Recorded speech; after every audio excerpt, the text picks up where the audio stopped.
Hey guys, so this is going to be a super quick stream. I hope you guys are having a great Friday night or Saturday morning, depending on when you're watching this.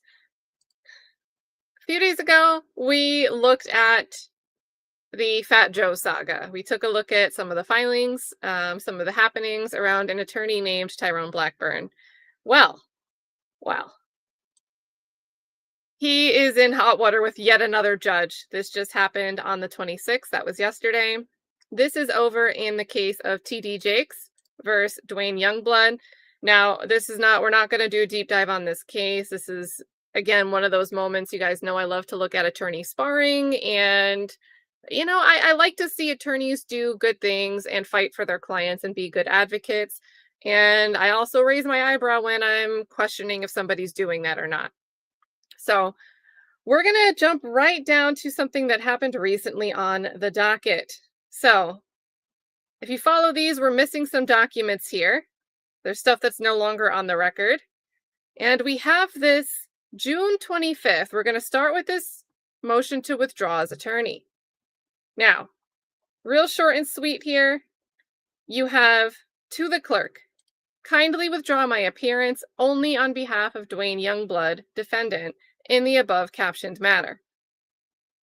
Tyrone Blackburn. That was the 25th. Now, if we go down here, June 26th, we have an order to show cause. So what happened? What happened, chat? We're going to get into it. So good to see the crew here. I see Candace is here, Keisha's here, Andre Cook is here. Says, how are you today? I'm doing well. I've got dinner cooking. So again, this is going to be a short stream. We have 8 pages here, and I read like a beginning page and an end page. Guys, I can't believe we just did a stream on Tyrone Blackburn 2 days ago, and we're back. David Traylor, good to see you. Mr. Big Play Bray, and heck yeah, thank God it's Friday. So here we go. This is Judge William Stickman IV. Stickman is a pretty cool last name, if you ask me. Let's get this bigger. And all right. So this is the judge's order. Defendant Dwayne Youngblood filed a notice of a motion to dismiss, a supporting brief, and a reply brief requesting the dismissal of plaintiff Thomas Dexter Jakes' complaint with prejudice. Youngblood is represented by attorney Tyrone Blackburn, the signatory of the motion and the briefs. Blackburn is admitted pro hoc vice on behalf of Youngblood. So that means this is a case that's happening in the Western District of Pennsylvania. This means Tyrone Blackburn was relying on a local attorney that's part of this case for admission to practice on behalf of Dwayne Youngblood in front of this court. It was granted, and now he's in hot water. So, and he was the signatory, which means he's the one that's signing off that they're writing and preparing the motion, the brief. So while reviewing Blackburn's briefs, the court became aware of the fact that they contain wholly fabricated quotations from case law, including fabricated quotations from the court's own prior opinion. So not only are you making case law up, but the other day we looked at a brief that Tyrone Blackburn had filed, or it was actually, it was a motion to dismiss in the Fat Joe case. And there were several moments where he would say things like, this court has previously ruled.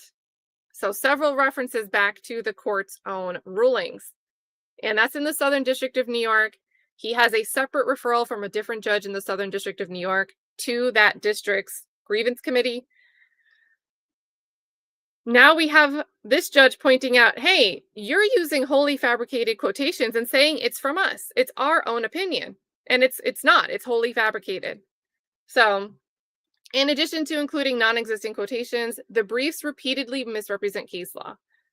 Jakes also noticed the issues with Youngblood's brief and addressed them in his brief opposing Youngblood's motion to dismiss. In his reply, Blackburn failed to offer any explanation for the deficiencies and fabrications in his brief. Instead, he brazenly attempted to mount I gotta learn how to say that. What does that mean?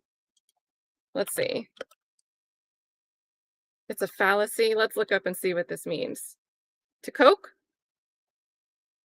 Okay, so we're relying on AI, you guys. Always a caveat here.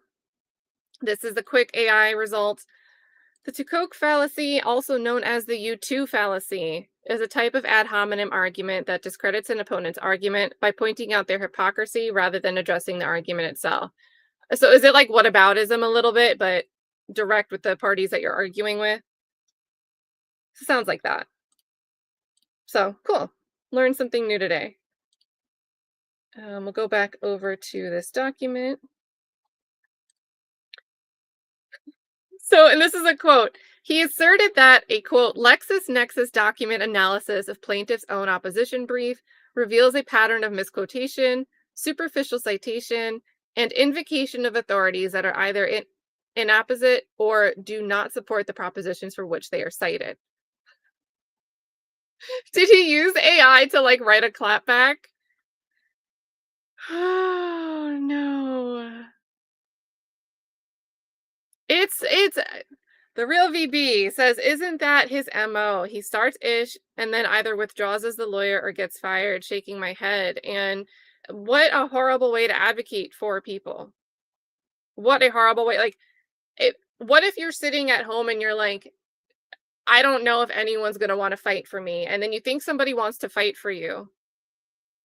And you're excited because somebody's going to be your advocate. And then this is the road it ends up going down. I think that's really horrible. But to me, it does seem to be an MO. I'm making chili, so I've got like the beans simmering and I've got to do like the meat and the onions and everything after that. So we can stream while I simmer and get those beans soft. Yeah, I know you're lying. I wish I was. David Trailer, lawyer, Chat GPT. There is one like legal AI or something. So maybe it's that one. And then Angela says, wait, isn't this a new lawyer using Chat GPT for writing court briefs? I remember another case around a year and a half ago. I think there's been a few, right? It's not like that common that I'm hearing the stories, but I am seeing stories of somebody using AI and getting caught. They're like making the hallucinations. Hallucination is the term. When AI pulls something that doesn't actually exist out there, it just hallucinates something. And the lawyers that are relying on that and not checking their work are filing things with case law that just doesn't exist. So, oops. Yeah.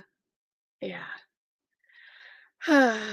And, you know, I know there's like public defenders that are overworked. I know people get overworked, and sometimes it's if something can help you be more efficient, I'm all for it. But when efficiency degrades the expected baseline quality of the work to below baseline quality, we have a huge problem. Quoque. AJ, thank you so much. I would never have gotten that. Quoque. Oh, that's gonna get me. Oh my goodness. Oh my goodness. And this sounds good. But yeah, so last time we did this stream 2 days ago, when we got to the end of the motion to dismiss written by Tyrone Blackburn, there was a paragraph that was claiming the plaintiff, Fat Joe, was raising a conspiracy theory issue with Desiree Perez and Rock Nation.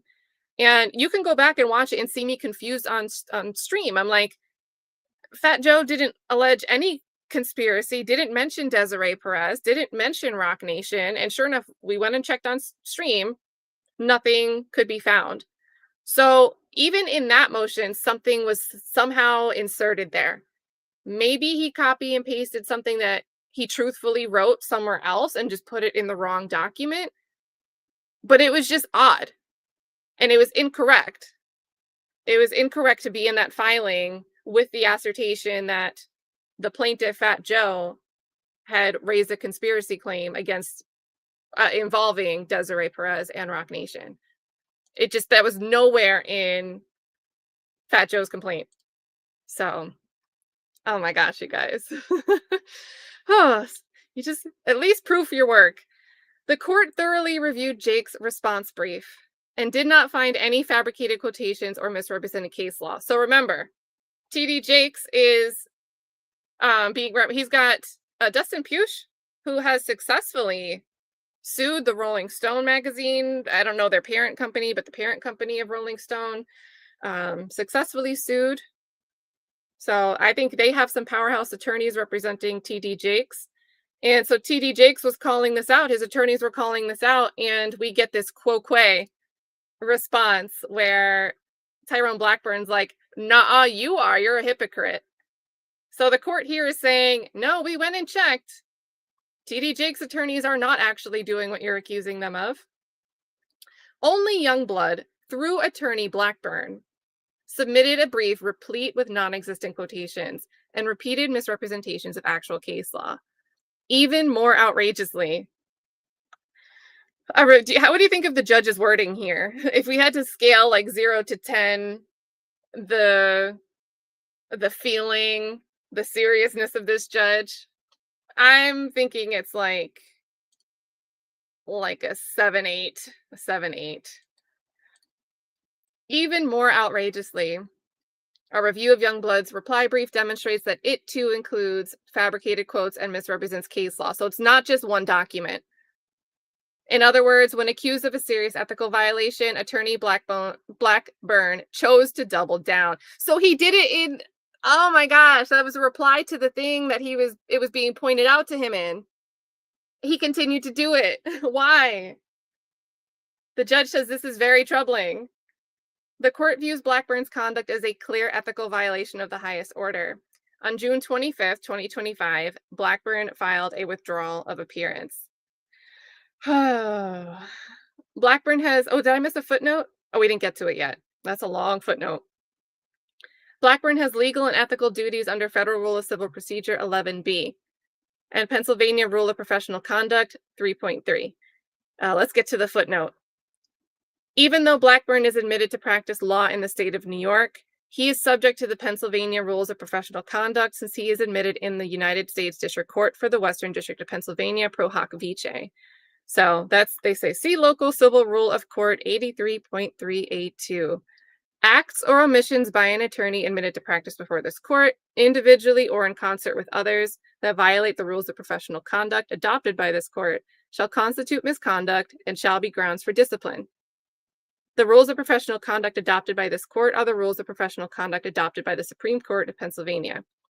And then we also get section A4, where it says, whenever an attorney applies to be admitted or is admitted to this court for purposes of a particular proceeding, pro hoc vice, the attorney shall be deemed thereby to have conferred disciplinary jurisdiction upon this court for any alleged misconduct of that attorney arising in the course of or in the preparation for such proceeding.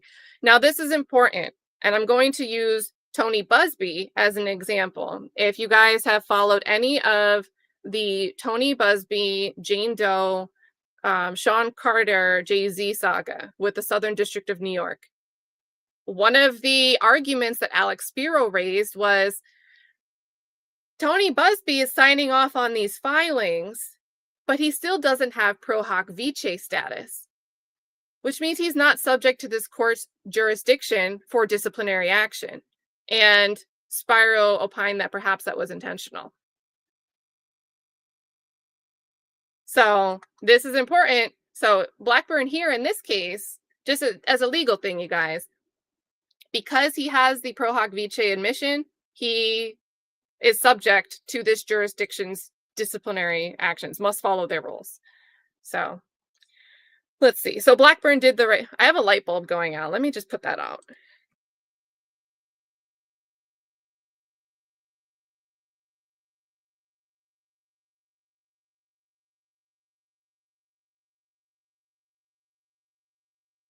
All right, we're streaming after dark officially, chat. So Blackburn did the right thing by, filing for pro hoc vice admission here. It was just an example to explain. I thought it was interesting that if a court's not keeping up on that and someone is submitting filings without actually having the pro hoc vice status approved, they might not be subject to the court's jurisdiction and might not really be within the bounds of disciplinary action. So just a cool little thing. So let's keep going here. An attorney as an officer of the court has an overarching duty of candor to the court. Egan by Keith v. Jackson, that's a Pennsylvania case. Specifically, Rule 11b states that an attorney presenting a written motion to the court certifies that to the best of the person's knowledge, information, and belief, formed after an inquiry reasonable under the circumstances, the claims, defenses, and other legal contentions are warranted by existing law or by a non-frivolous argument for extending, modifying, or reversing existing law, or for establishing new law. Violations of Rule 11 may lead to sanctions. So, Rule 11 sanctions, and this is the federal, but even the state stuff we were reading, I think states all have their own version of what we read specific to Pennsylvania. But here, this is the federal standard. Rule 11 sanctions are based on an objective standard of reasonableness under the circumstances. Bad faith is not required. Rule 11c1 provides that sanctions can be initiated either by motion or on the court's initiative. When acting on its own initiative, however, the district court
All right, guys, I am back. Sorry about that. The weather's been fine this evening, but we had bad thunderstorms earlier. And I guess the good news is my light bulb isn't going dead. The power just wanted to flicker. So let me get this document back up. I don't know if my camera, which is plugged in, surged, but it's not turning on. So it's going to be my little avatar.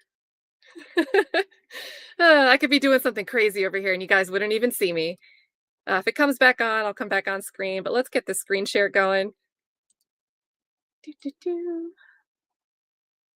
And we're on this one.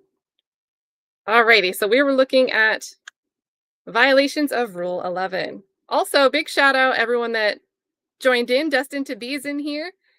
Zariah Nicole with the extra context here, talking about, yes, Brianna, I can't say her last name, but Brianna Bongalin. He also lies in his briefs to these lawsuits. One of the witnesses from the Diddy trial fired him from handling her civil suit because he lied. Yep. That was big news to me when I heard that. It's just like multiple stories and all in recent time periods. Pink Slime, good to see you, says, are we talking logical fallacies? Strap in, kids. You just triggered an info dump. I am not surprised that you would have info to dump on us. I am ready for it. Yes, David says, imagine doing everything required to become an attorney and risking it by being sloppy or flat out lying at worse. Yeah, that's like a lot of time to put into it. So holy moly. Good to see Toria. Good to see you. Kimberly Brown's in the building. Whew. And then let's see. Yeah, I don't know what's going on with this weather. So we've got Rule 11 sanctions are based on an objective standard of reasonableness under the circumstances. Bad faith's not required. Rule 11C1 provides that sanctions can be initiated either by motion or on the court's initiative. When acting on its own initiative, however, the district court should first enter an order describing the specific conduct that it believes will warrant sanctions and direct the person it seeks to sanction to show cause why particular sanctions should not be imposed. So this is just why we've got to do it this way. A legal argument may be sanctioned as frivolous when it comes to an, quote, abuse of the adversary system. Merely incorrect legal statements are not sanctionable under Rule 11b2. Further, Pennsylvania Rules of Procedural Conduct. What does their RPC stand for? Well, I'll go and look at that on my own time. But in Pennsylvania, a lawyer shall not knowingly make a false statement of material fact or law to a tribunal or fail to correct a false statement of material fact or law previously made to the tribunal by the lawyer. Now, this is important actually because he was called out for quotes that don't exist in case law and then had the chance to reply, but in the reply, he used even more fake quotations instead of correcting himself. And then he cast aspersions on the opposing counsel and saying they were doing it. Oh boy. So that's what would go from, merely incorrect legal statements are not sanctionable. Oh, it was a mistake. We didn't mean to do that. Verse, well, you had a chance to correct it and you chose not to. The fact that Blackburn submitted fabricated quotations and misleading analysis of case law is plain to see from the face of the briefs. When reviewing Blackburn's briefs, the court was perplexed to see quotes attributed to the court's own prior opinion in this case. Oh my gosh. So it wasn't even just quoting. Oh my goodness. What a dumb move, because opposing counsel might not know every single piece of case law out there in the world or in the state or in the district. But if you're citing, it's the opposing counsel probably saw a citation to something from this case and said, well, wait, that didn't happen, did it? I don't remember that. Let's go check. It's right here. Oh my goodness. As well as other case law that was wholly fabricated. The court was also troubled to find that Blackburn repeatedly misrepresented case law to support his contentions. By way of example, we're going to get examples. The following italicized portions of Blackburn's brief supporting the motion to dismiss represent a sampling of the fabricated quotes. So here we go, chat. The court, quote, the court has already noted in its April 25th, 2025 memorandum opinion that plaintiff's complaint is, quote, repetitive and heavy on rhetoric, with no factual detail supporting the core elements of his claims. Wow. So he's saying, Judge, you've already said this. You said this a month and change ago, about 2 months ago. And it's not a quote from the judge. And there's a footnote, a big one. This footnote says, oh my gosh, this fabricated quotation purportedly from the court's opinion is repeated verbatim in Blackburn's brief. Not only does Blackburn attribute statements to the court that do not exist, but he also twists the court's prior opinion beyond recognition. For example, Blackburn claims that the court stated that the complaint fails to identify with clarity the specific allegedly defamatory statements made by Youngblood, and that Jake's allegations rely on conclusory assertions and lack factual content. The court made no such findings in its memorandum opinion. There is nothing in the court's opinion that could be reasonably construed as standing for such contentions. In that opinion, the court expressly refused to address the sufficiency of the complaint, stating, and this is what was actually said compared to what was being represented by Tyrone Blackburn. The court will dismiss Youngblood's motion because it relies on statutory provisions that are not applicable in this litigation. The court will not reframe Youngblood's argument to fit with the Rule 12b-6 or Rule 56 framework. If Youngblood wishes to file a motion to dismiss based on Rule 12b-6 or Rule 56, he may do so provided that his filing complies with all applicable federal rules of civil procedure. Whew. This footnote goes on. Blackburn later states, in reference to the court's opinion, the court further noted that plaintiff's complaint fails to establish that Youngblood's statements were specifically, quote, of and concerning him. Blackburn stated, quote, the court independently noted the deficiencies raised in this Rule 12b-6 motion in its April 25th, 2025 memorandum opinion. The court observed the complaint's failure to allege specific defamatory statements, overuse of conclusory assertions. Oh, we saw this language in the motion to dismiss for Fat Joe, and lack of factual content supporting falsity and malice. This is a very familiar argument that we saw over in the Fat Joe case. Once again, the court made no such statements in the opinion, nor did it make any statements that could be remotely interpreted as standing for these propositions. So my camera's not working, but my face over here, you guys. My face, shock, laughing because it's uncomfortable a little bit, laughing because I can't believe it. And what's going through my mind right now is Tyrone Blackburn has been admonished by, I think it was Judge Otkin, for relying, the premise of you file a bunch of lawsuits. Then you rely on the lawsuits you filed, allegations that have not been adjudicated. You rely on those filings. You present those filings as proof of guilt and liability in another court. And the judge yelled at him, you know you're not supposed to do that. So now we have, Tyrone Blackburn's using his own argument in filings as a basis to substantiate claims in other lawsuits. And now his own filings are incorporating supposed quotations from a court, as if the court has rendered an opinion and made a finding. So if he were to go and rely on his filings against somewhere else, he'd really be relying on it. It's reminding me of Bruce Harvey calling out the nested hearsay, except it's like nested whatever Tyrone Blackburn wants to argue, nested in fake case law and fake quotations from a court order. Like, that's a lot. I don't know how that can be excused. So what else do we got? We've got, let's see. Courts recognize that, I think we did this first one, we're on the second one. Okay. Courts recognize that, quote, the threat, we're back to the fake quotes examples. Courts recognize that the threat of protracted litigation could have an undue chilling effect on the exercises of First Amendment rights. This was in, he had put the same thing. So this is fake too? I swear he used this in his motion to dismiss in the Fat Joe case. Oh boy. Booknote this, chat. We'll go and look it up. This quote is repeated verbatim, so he says it twice. Should we just let's look up the Fat Joe case. Let's look up that filing. I have it in my drive.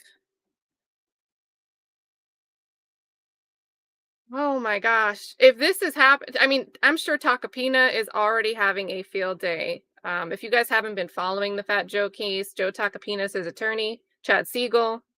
They were A$AP Rocky's attorneys. Let's find out if I'm remembering a lot of this language in what we read. So let's see. Let's pull up the motion to dismiss.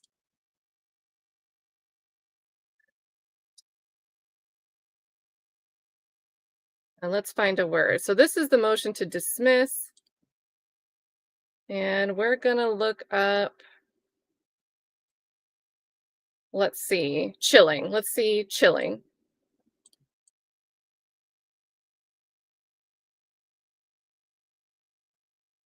Okay, maybe it wasn't in here. Or maybe it's not all searchable. Oh.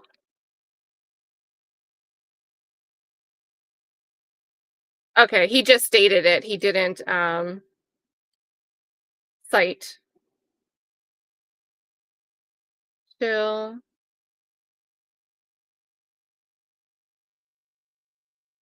Okay, so he's not actually citing this supposed case. So good. That one he's good on in that regard. So let's see. Let's go back to these examples. And Jenny, good to see you. Good to see you, sunshine, for you.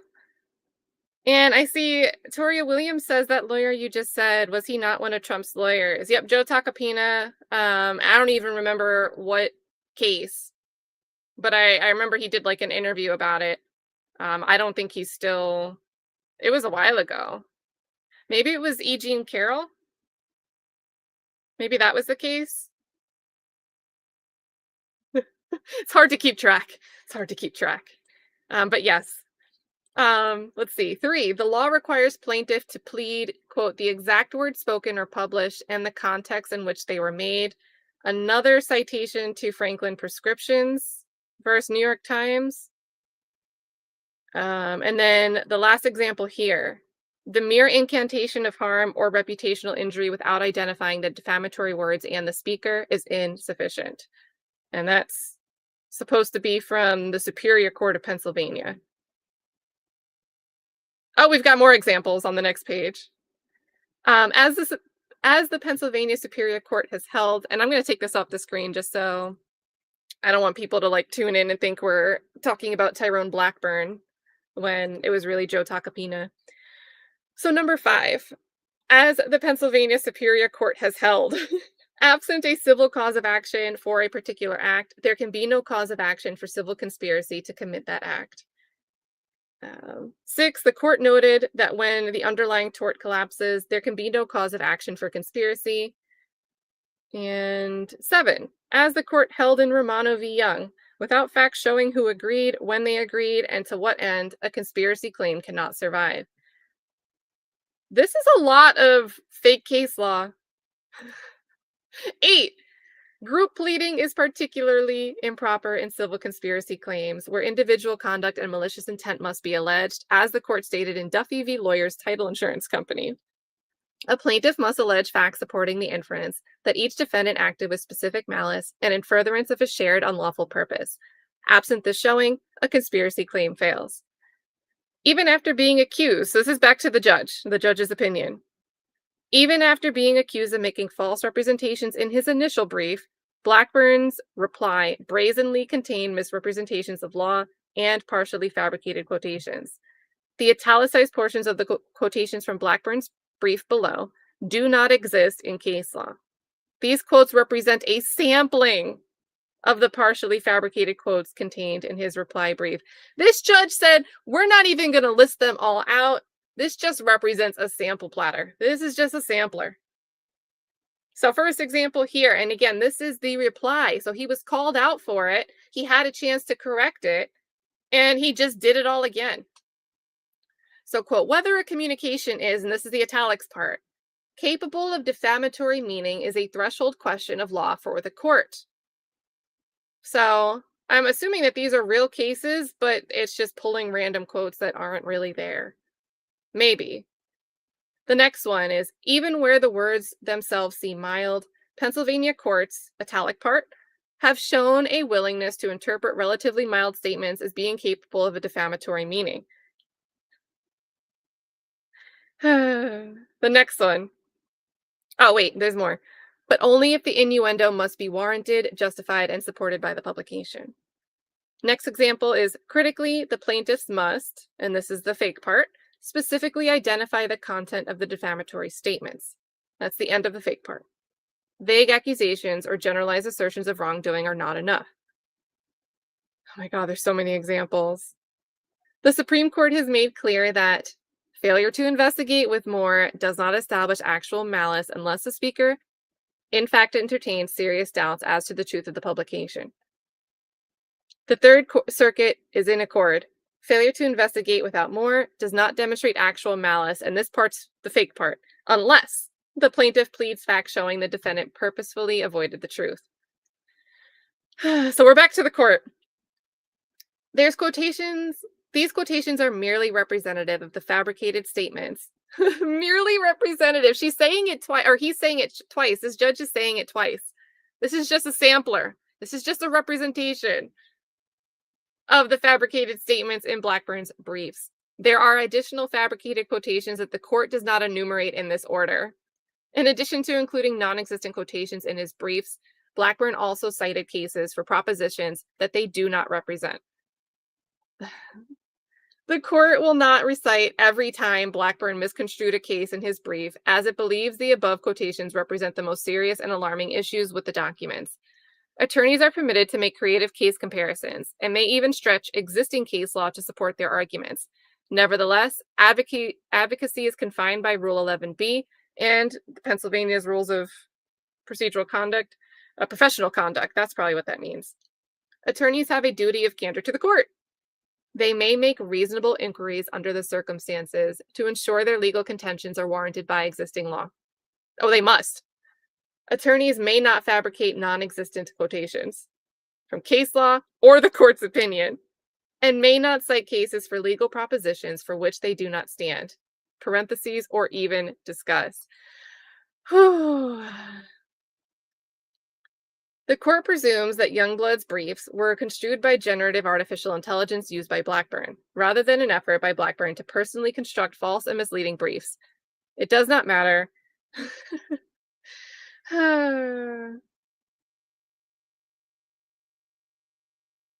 It's like the court said here, I'm going to give you the benefit of the doubt that it was AI, but it doesn't matter anyway. Attorneys have ethical obligations under Rule 11 and their state's respective professional canons to review every document submitted to a court under their name and signature. So remember, on these filings, Tyrone Blackburn was the signatory to ensure accuracy, candor, and the overall compliance with ethical obligations. This duty is non-delegible.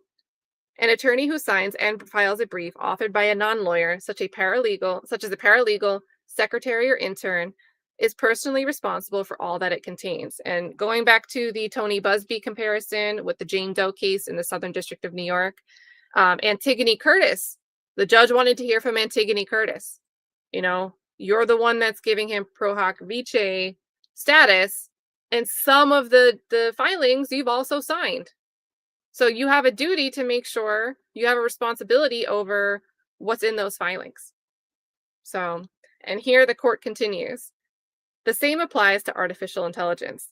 In other words, Youngblood could not outsource his obligations to the court and his client to a third party, including artificial so-called intelligence. This is kind of interesting as a side story, right?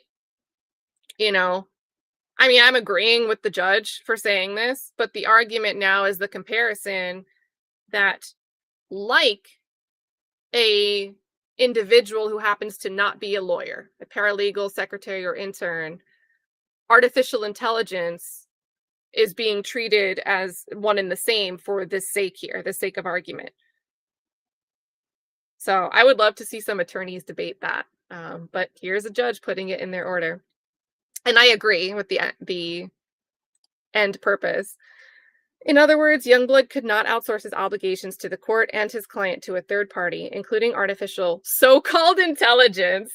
Whoever or whatever drafted the briefs signed and filed by Blackburn, it is clear that he, at the very best, acted with culpable neglect of his professional obligations. The alternative is that he acted in a conscious effort to deceive and mislead the court. At this point, in light of Blackburn's continuing offenses in his reply brief, the court is inclined to believe the latter. Oops. Oops. And now, on this 26th day of June, it is hereby ordered that defendant Dwayne Youngblood's motion to dismiss, according to Rule 12b-6, and the reply memorandum of law in further support of defendant Dwayne Youngblood's motion to dismiss, are stricken from the record. The footnote says, the court is so alarmed by the deficiencies and potential rule violations in Blackburn's filings that it will not consider any of the substantive arguments raised in Youngblood's motion to dismiss or the reply brief. It's gone. Throw it away. In accordance with Federal Rule of Civil Procedure 12A4A, Youngblood must answer Jake's complaint on or before July 11th, 2025. Oh my gosh. So he's got to deal with an arrest of his own, and now he's got to answer this thing without AI. Pressure's on. Pressure's on. It is further ordered that Blackburn is ordered to show cause not to exceed 15 pages by July. Maybe that'll help. If you're not using AI, he might stay within a smaller filing. Keep it nice and short. So it's further ordered that Blackburn is ordered to show cause not to exceed 15 pages by July 18th. So guys, we will get together on July 18th as to why his statements in the motion to dismiss and the reply have not violated Rule 11b and Pennsylvania's Rule of Professional Conduct 3.3. Specifically, Blackburn is directed to thus show cause as to the fabricated quotations and blatant misrepresentations of case law and the court's opinion in his briefs. Possible sanctions include, but are not limited to, monetary sanctions, including attorney's fees related to the litigation of the motions at issue, revocation of Blackburn's pro hoc vice status, and any other sanctions deemed appropriate by the court. It is finally ordered that a show cause hearing will be held on July 24th, 2025 at 1:30 p.m. in courtroom 8B for Blackburn to show cause as to why sanctions should not be issued relative to potential violations of Rule 11b. If Jake's plans to seek attorney's fees in relation to the litigation surrounding the motion to dismiss, Jake's and his counsel must attend the hearing. Otherwise, all parties and counsel are welcome to attend the show cause hearing, but only Blackburn's attendance is required. So again, this judge is confining it to Blackburn because that's who signed off on these briefs. Blackburn shall provide a copy of this order to his client, Youngblood, and file a notice of compliance on the court's docket after doing so. So you've got to tell your client you did this. Your client, you're supposed to advocate for your client. You've got to let him know that you are in hot water. And then Blackburn's attempt to withdraw as counsel in this action does not insulate him from the repercussions of his action. His pending withdrawal of appearance will remain under advisement until the resolution of the show cause hearing. So we looked at that at the beginning. The day before this came down, Tyrone Blackburn had said, kindly withdraw my appearance only on behalf of Dwayne Youngblood, defendant, in the above captioned matter. So, well, it's signed June 24th, but it was submitted the 25th. So, and very interesting, again, going back to the Tony Buzbee stuff over with the Jane Doe case. Remember, one of my biggest standing questions about the civil cases playing out where Carter is suing Jane Doe and Buzbee and David Fortney in the Alabama case, and the Buzbee and his law firm in the California case, two kind of in tandem civil actions going on. We still don't have an answer on the question of when Jane Doe, the day before Buzbee's deadline for showing that he filed and applied for status to practice in the Southern District of New York, the day before the judge had ordered him, you've got to show me. Suddenly, Jane Doe dismisses her complaint. And there's now affidavits from Jane Doe's father and I believe from one of the attorneys, not Spiro, but another attorney for Carter, that Tony Buzbee had one of the attorneys he's working with, David Fortney, fly to Alabama the night before to get the ink on the paper for Jane Doe to dismiss her case against Jay-Z. And there's an email from February 4th. And in that email, the attorney keeps saying, my client, he, and he's also the attorney for Tony Busby. So by all reasonable interpretations, that email seems to be the attorney Krasowitz advocating for his client, Tony Busby. But now they're trying to rely on that email exchange from February 4th as proof that Jane Doe consented and willingly wanted to withdraw and dismiss her case against Jay-Z.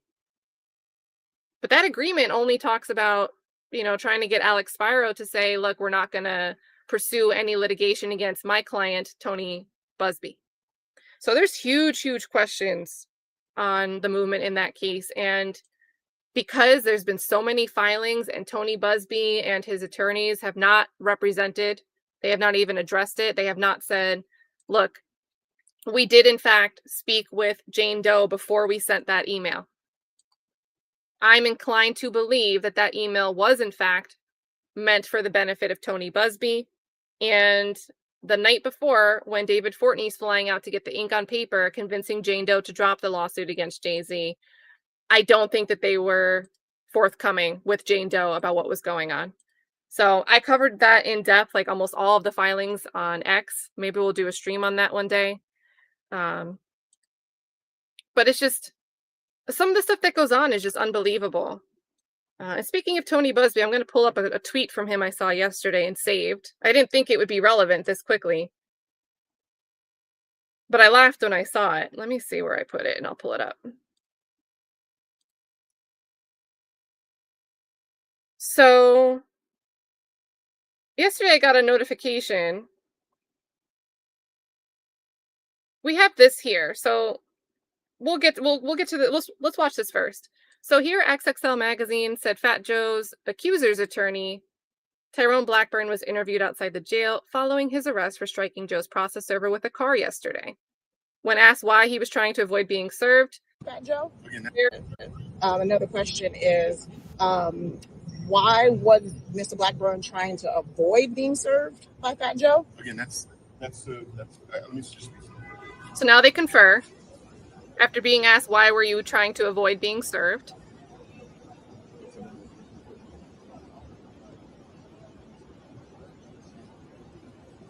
I'm glad he has an attorney, though, and isn't just representing himself. From my understanding, my client actually offered to waive service. Now, does it look like this attorney wants to be saying this answer? Put a 1 in the chat if you think this attorney is happy to relay this answer, or 2 if he's like, bro, what are you trying to say right now?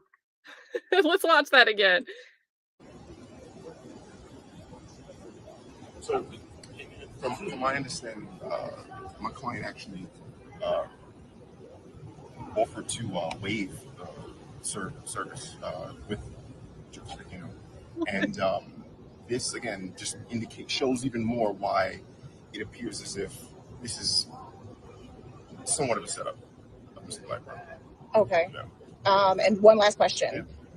Mr. Blackburn, do you care to comment about the previous filings that you filed in terms of court cases where judges were saying that your court cases were incorrectly filed? Again, because of the sensitivity of this case and the close proximity in time with it, I don't want the prosecution to make any attempt to use anything against him right now. So I think he's not going to answer that question this time. Okay. And this is recorded before we have this order coming down from Judge Stickman in the Pennsylvania case, the TD Jakes case. And he's being asked about, getting in trouble for the way he files. Oh, what an interview. What an interview. Hey, Kate, good to see you.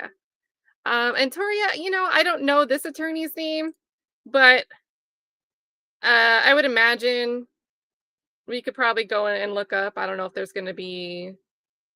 Well, actually, I wonder where he was arrested. On Monday, you know what I'll do? I'll look and see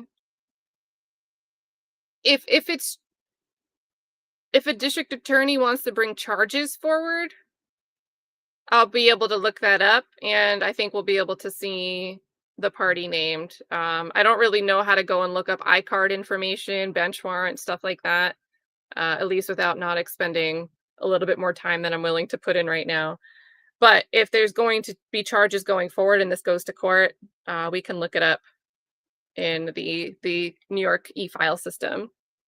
So there was that. That was the context of this quote tweet. And this is someone on X saying, apparently this lawyer's like Tony Busby. He sued like 7 celebs in his career, and his track record is like 0-7 when it comes to those cases.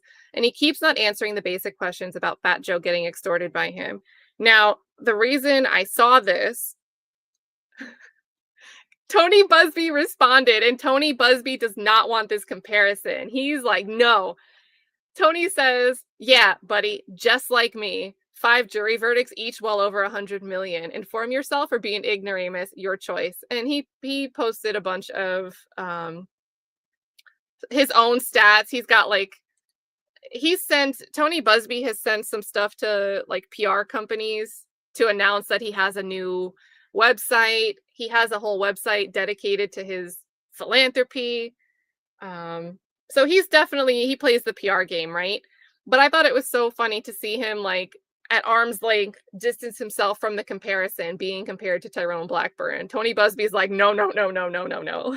So, oh goodness. Okay, Kate, we have not watched a Tyrone Blackburn case, but he has represented, honestly, I think one of the most notable representations is Jennifer Huff in relation to Kenneth Petty and Nicki Minaj, where he got yelled at by a judge in that, I believe. And recently represented Brianna Bongalin. She is the witness that testified in the Diddy trial. You know, Diddy was holding me off a balcony, but she said she had to fire Tyrone Blackburn, who was representing her, because he was lying in the filings and saying things that she never told him. So that was a more recent story. Also represented Lil Rod in his civil suit against Diddy. There's been a lot. There's definitely been a lot of celebrity names. He had some litigation going against T.I. and Tiny. There's just a bunch. And Kate says, I've read a lot of Reverend Jake's books. So TD Jakes is suing for defamation. And there's some other causes of action too, but essentially defamation, because Dwayne Youngblood is claiming, and Dwayne Youngblood has a like criminal record with convictions relating to sexual assault. But when he got out of prison, he started doing interviews, and he started to say that Reverend Jakes abused him and assaulted him. So Reverend Jakes is saying that's wholly false and is suing for defamation. So I only have like a top level overview of that case, but we're looking at the filing from that case because it relates to Tyrone Blackburn. I'm going to say Tyrone Busby. Robert says, good to see you. I hope you've been doing well, Robert. Interesting fashion choices. And Toria Williams says Busby won a few cases, but he ruined his credibility being a liar, trying to sue celebrities with unfounded claims. Yeah, there's an attorney by the name of Robert Schwartz who has done what I think some great legal writing. I like his writing style. It's very concise. He values brevity, straight to the chase.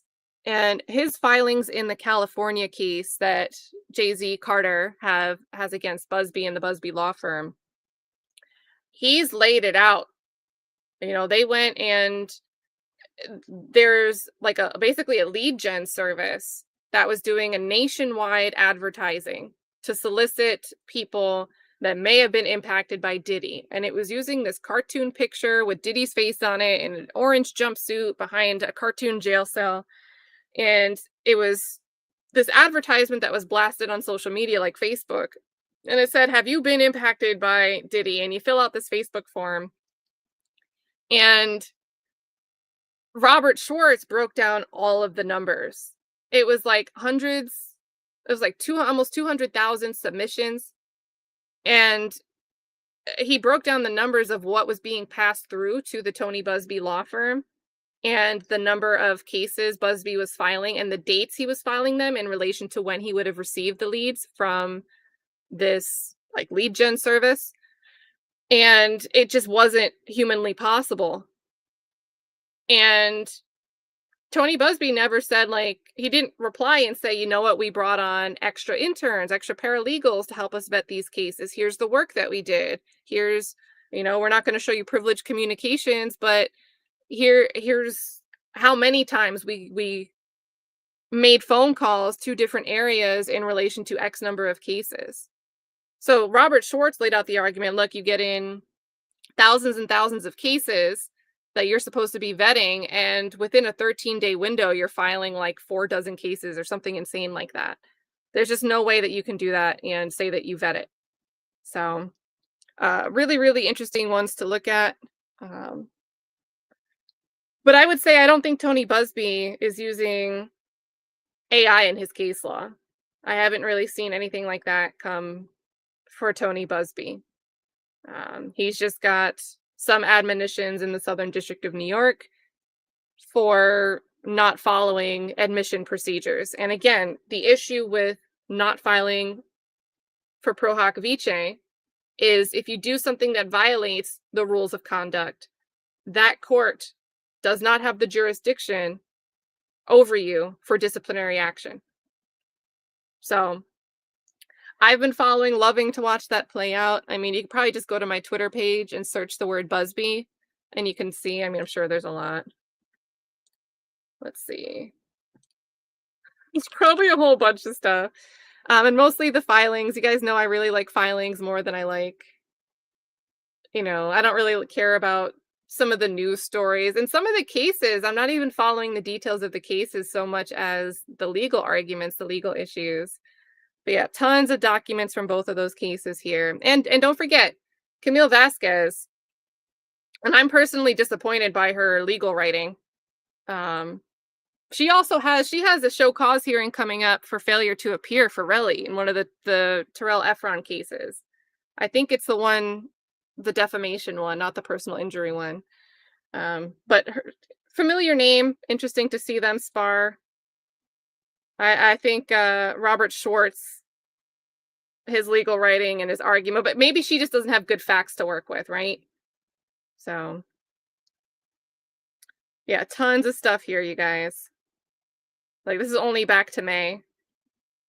So if you want to check that out, go over on X. Maybe one day we'll do a stream over here. And again, that'll be a attorney-driven stream. It won't really be about digging into the allegations of the clients themselves. But yeah, yes, Kate. Camille Vasquez, Johnny Depp's lawyer. There's been some stuff going on with that too, you guys. You guys know the name Adam Waldman. There are some serious allegations, ones that I think are very credible. The attorney that essentially put together the binder of evidence on really why Amber Heard's claims against Johnny Depp were a hoax, were fabricated. That credit goes to Adam Waldman.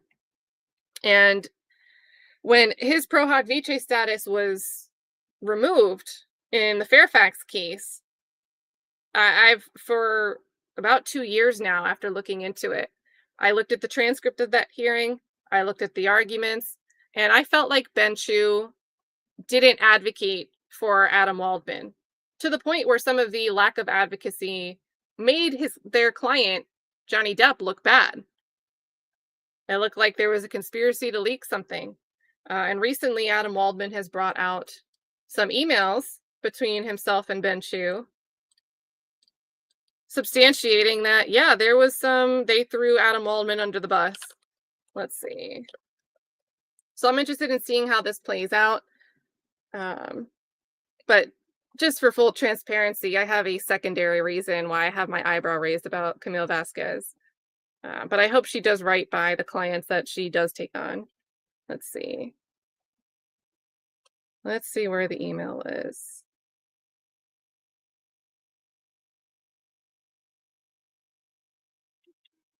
Oh, I went too far back.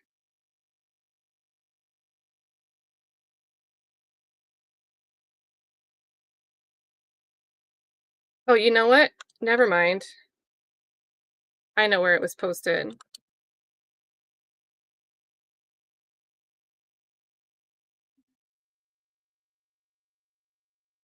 Okay, so here's the email. And shout out to Jax.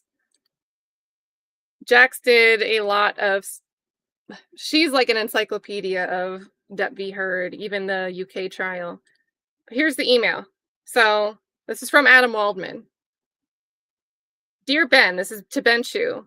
Your threatening letter and the falsehoods it contains necessitates this response. Guys, this is from June 28th, 2023.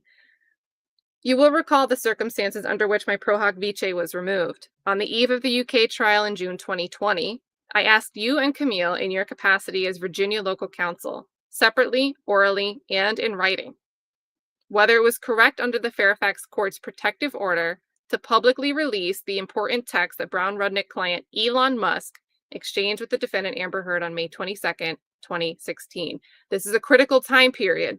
So Elon Musk was seen in the elevator leaving the penthouse owned by Johnny Depp while Johnny Depp was out of town after a rendezvous with Amber Heard. There's another witness that said that they were having like threesomes and sex parties. And Amber's supposed to have injuries at this time. And yet there's been some weird, Brown Rudnick never moved to subpoena Elon Musk. As soon as Adam Waldman's pro hoc vice status was revoked, Adam Waldman had tried to subpoena Musk. His pro hoc vice status was removed. That was it. That was it for the attempts to subpoena Musk. And it's critical, right? You have someone claiming injuries, but if Johnny Depp was out of town and she was having romping parties with another person and they were into whatever they're into, that would be important testimony, important stuff to elicit at trial. But Brown Rudnick didn't want to go there. And it's important to note that Elon Musk was a client also of Brown Rudnick. You both advised me, so Ben and Camille, both advised me in no uncertain terms and repeatedly that public release was, quote, fair game and did not violate the narrow protective order, including in your rationale that it had already been released to The Sun by Ms. Heard's legal team. Camille, to my surprise, actually tampered with the evidence, redacting the header on the Musk texts, stating that they were confidential, and then wrote me that she had done so. When I advised you of this troubling ethical breach, you told me in wild sequence that I was, quote, a liar, and that I was a, quote, 50-year-old man throwing an associate under the bus. When Ms. Heard's counsel predictably sought to remove my pro hoc vice, so he gets permission from Ben Chu and Camille Vasquez to go to publicize these really, like, what I think turned the tides for Johnny Depp. These recordings, these text messages, these things that were absolutely damning for Amber Heard. Starting at that point in time when they were released, but more so around the time that the buzz was starting around the Fairfax trial. He goes and gets permission from counsel, lead counsel. Hey, this isn't going to cause an issue with the Fairfax case, is it? No, it's good. It's fair game. Then Heard's team files a motion. They hate Adam Waldman, have always hated Adam Waldman. They want him out of there. They file to get him out. And like I said, I already had the suspicion from the transcript. Ben Chu was just letting him be thrown under the bus. So here Adam's venting. You refuse my repeated written entreaties to defend me by simply telling the court the truth in your brief, that you had correctly advised me it was legal to do so. Then you lied by omission to the court in person, leading to my pro hoc vice being withdrawn. You even put me on a listen-only line with the court, so that when I tried to defend myself to the judge, to my shock, he could neither hear nor see me. And this is why the transcript was a giveaway, because it said appearing for parties and it listed the counsel, and then it said also appearing Adam Waldman. He wasn't able to join. And this is on the transcript that I saw this. So to see this email released about a week ago, it's verifying something that you could see on the initial pages of the transcript. He was not admitted to speak for himself.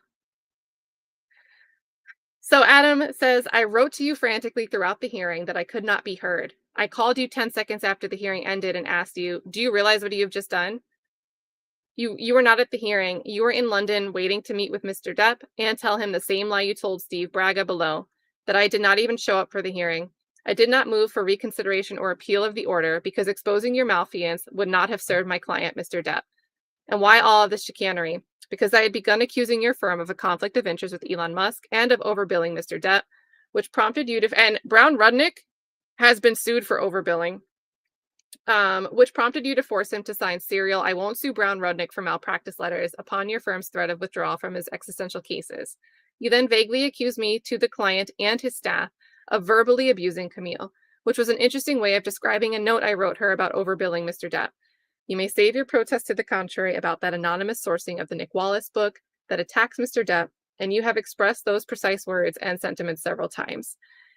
If you would like to pursue what you term below my quote liability, or you need a better reminder of any of these facts, I naturally have it all in writing. Sincerely, Adam. And Adam is still friends with Johnny Depp, so take that as you will, you guys. But yeah, if you guys were ever wondering, and I wish I had my camera. It's just a stupid little thing since the power flicked. I think it burnt out or something. I wish I was on camera because if it's just one of those things. If you were wondering why Elon Musk wasn't called, I think a lot of the answers to that are in this mess. And I don't know all the workings of this mess. But again, I thought it was very weird that we don't have Adam Waldman able to speak at this transcript hearing where he was ordered to show cause.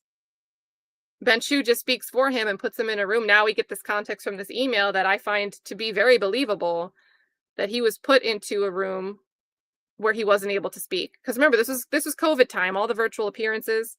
This was COVID era. So let me see if I can get you guys a quick link to the transcript in case you guys want to read that. And again, I will tell you, Adam Waldman was the major advocate that has fought for Johnny Depp. And I don't think the trial would have gone the way it went if it wasn't for Adam Waldman. Because again, it was those certain things that I think opened people's eyes to, hey, you know what? Maybe we believed at face value, they had a bad relationship, he was bad to her. You hear those audios and it's a bit of a different story. So let's see. All right. So, okay, so this is the motion for sanctions. I just want to make sure I have the transcript link for you guys.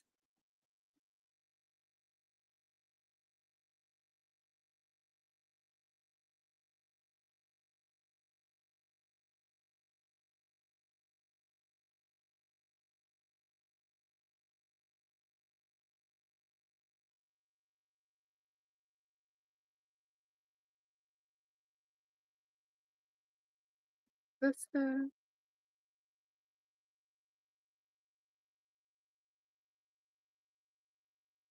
Okay, so the first link I'm going to share is the motion. This is Heard's motion for sanctions.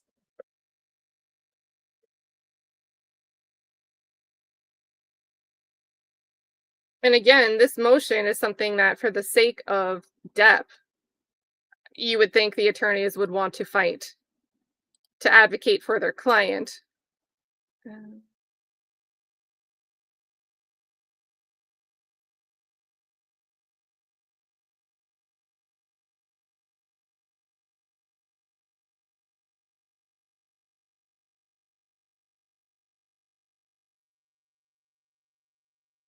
then there's a 73-page reply to the issues raised in Heard's motion. 73 pages. This is the argument we get to protect Adam Waldman of the 73 pages. Just this. So dropping that one in here. call it Depp reply. So that raised a flag for me back in the day. That raised a flag for me.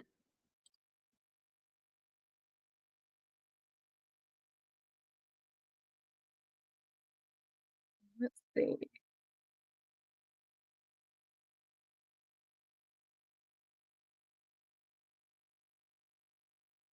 All right, and I have transcript screenshots here. So let's see. This is arguments from Ben Rottenborn during the hearing about removing the pro hoc vice status.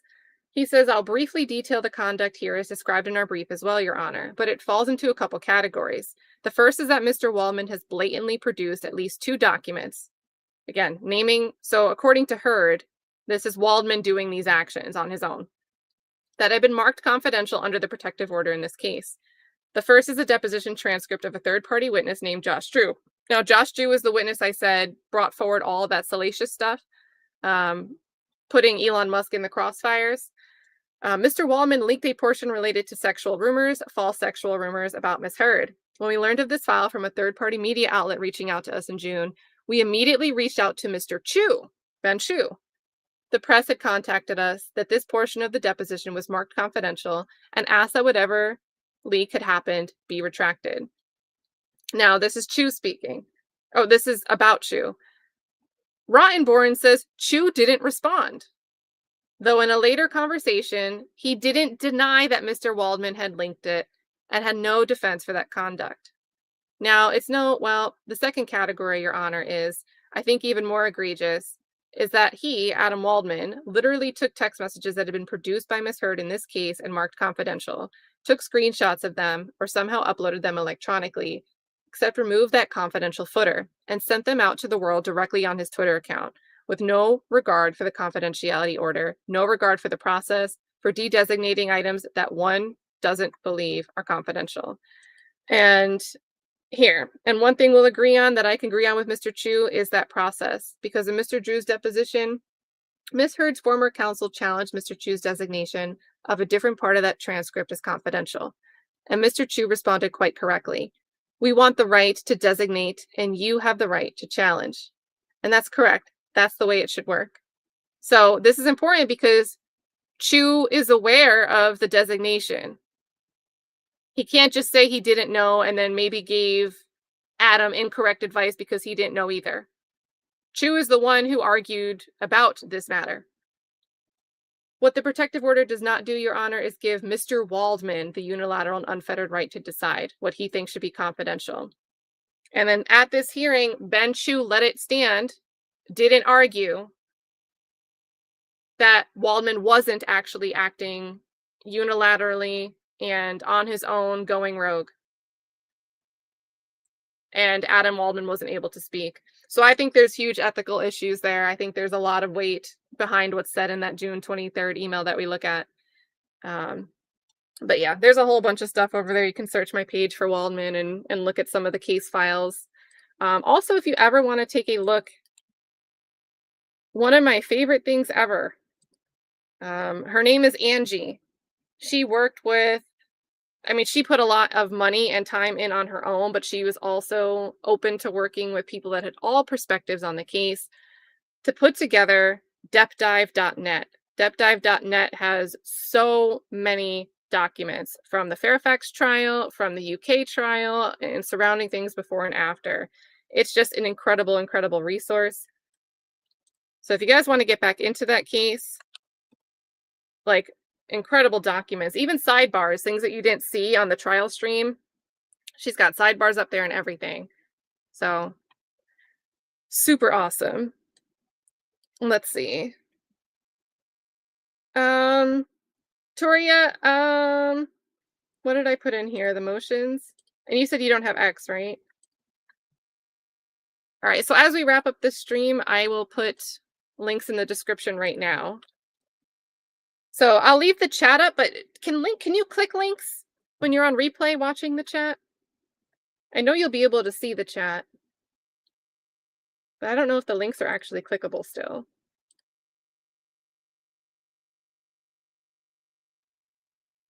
So let's see, edit.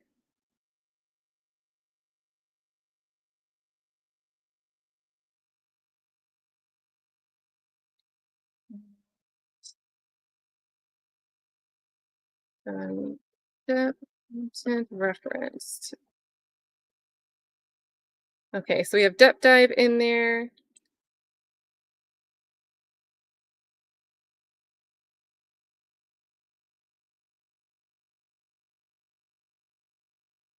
I'll put Ben Shu's response.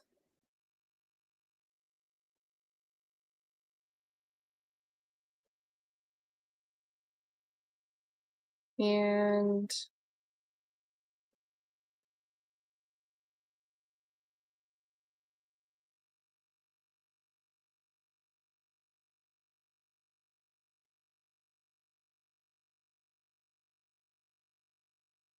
okay, so those will be in the description to take a look at.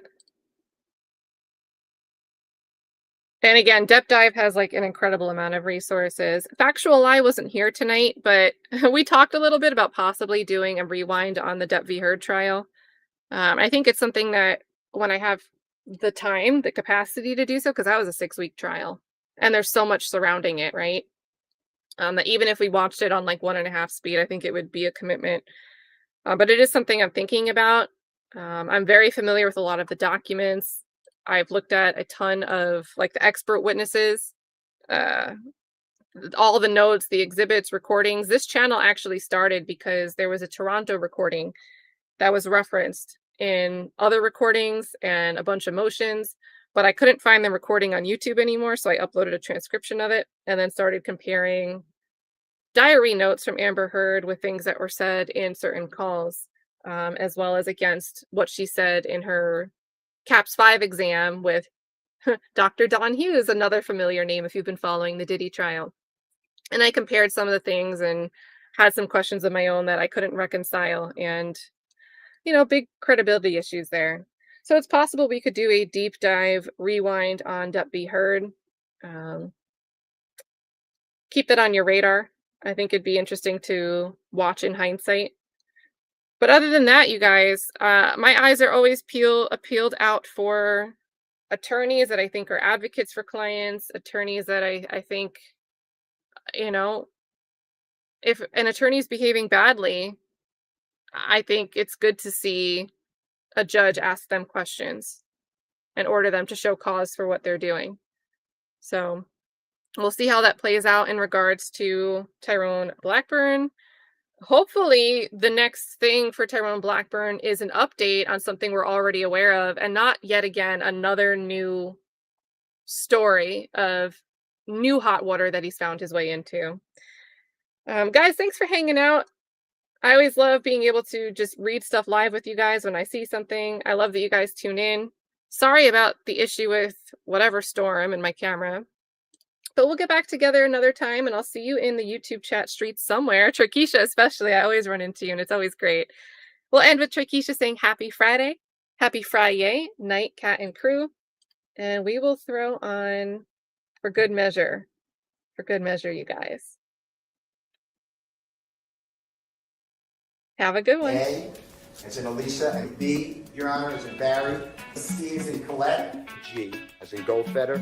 K as in Kitten. M as in Magic. P as in Perfect. C as in Colette. U as in Unbelievable. V as in Victory. W as in Wonderful. O for objection. S for sustain. E for buffering. E for Pepto-Bane.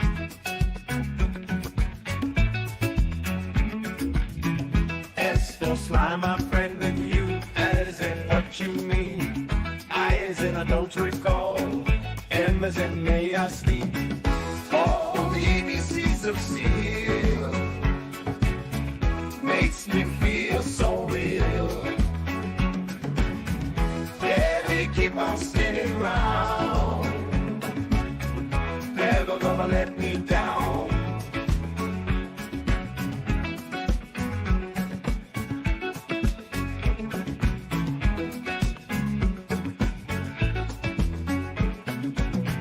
G for gavel slams down P. T for tell 'em anything. R for rights we stand. I for infinity. Life's a courtroom dance. Keep your your stance is strong. With ABCs of steel, you can never go wrong. Oh, the ABCs of steel makes me feel so real. Yeah, they keep on spinning round, never gonna let me down.